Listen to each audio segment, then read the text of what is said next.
హంపి విజయనగర మహారాజు సామ్రాజ్యంలో కేంద్ర బిందువైన ప్రాచీన నగరం. ఇది నగరమంతా విస్తరించి ఉన్న అద్భుతమైన స్మారక కట్టడాల సమూహానికి ప్రపంచవంతంగా ప్రసిద్ధి చెందింది. ఈ స్మారక కట్టడాల యొక్క నిర్మాణం ఎంత గొప్పదంటే యునెస్కో సంస్థ ప్రపంచ చారిత్రాత్మక స్థలంగా దీన్ని ప్రకటించారు.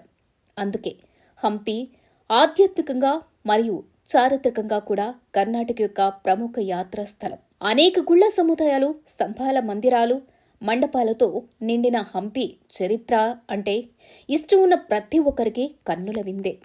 హంపిలో రామాయణ కాలం నాటి ఆనవాళ్లు కనిపిస్తాయి. కృష్ణదేవరాయల కాలం నాటి వైభవం కళ్ల ముందు కదలాడుతుంది. రామాయణ కాలంలో పంపా నదిగా పిలువబడిందే ఇప్పుడు తుంగభద్రగా పిలువబడుతుందని చరిత్ర చెబుతుంది.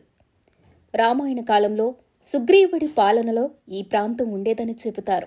అలియ రామారాయల మరణ అనంతరం తల్లికోట యుద్ధం సమయంలోనే ఇక్కడి ఆలయాలు ధ్వంసం చేయబడ్డాయి.